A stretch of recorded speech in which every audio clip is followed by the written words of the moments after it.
This is the most interesting question I've been asked about Magic in a direct message in quite a while, and I've wanted to make a video about proxies for a while, so I figured let's take the opportunity to talk about it. This gentleman writes, my pod is considering building proxy decks, and I'm very concerned that it will kill the collector aspect of the hobby. Sort of like turning cheat codes on in a video game. It becomes too easy and you lose interest. That's what I'm worried will happen to my pod. Is that concern valid in your opinion? I'm not worried about the power potential. I think my pod would be reasonable. We are casual, as in not CDH, but lots of $500 plus decks that are optimized but not oppressive. Another reason proxies concern me, in respect to my pod, my collection becomes meaningless and trivial compared to print on demand. So I'll bet a bunch of you guys who are reading this have had similar concerns in your pod. If one person starts to proxy a card, which just in case you don't know means using a fake version of a card in your deck, it's gonna kind of poison the waters and everyone's gonna start kind of in an arms race of putting fake versions of expensive cards they don't own into their decks, or just building entirely proxied fake decks. The first thing I want to point out here is there's a difference between counterfeits and proxies. If you're knowingly playing a card that you purchased that has a magic back and a magic front and it's intended to look like a magic card but isn't,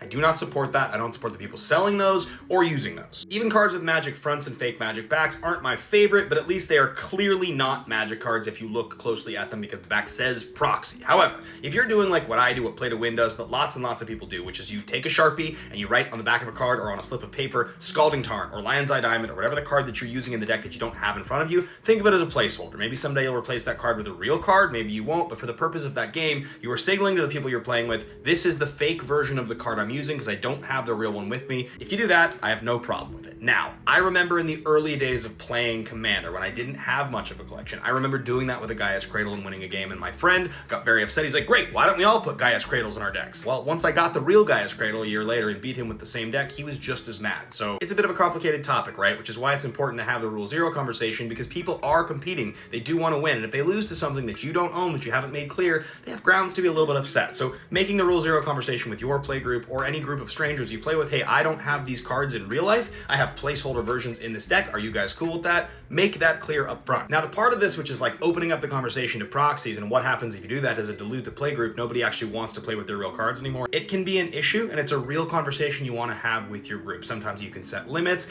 I think most of the time in my experience, if somebody builds a deck entirely of placeholder cards and they like the deck, eventually just Magic players have the nature to want to go and replace those proxies or placeholders with real cards. The real answer to the question of does your collection start feeling meaningless if your friends play with proxies has to do with how you feel about your collection. I love my collection. I've spent a lot of time and money collecting it, and so I'm pridefully playing my cards. At the same time, I've sold my whole collection before and played 100% proxies in those times. I've enjoyed Magic the same both times. Nobody should be priced out of playing Magic for owning or not owning the cards when they're playing casually. Sanctioned events, kind of a different story. So I have no judgment for proxies whatsoever as long as that information is made clear up front. What do you guys think about this topic? Let me know below in the comments.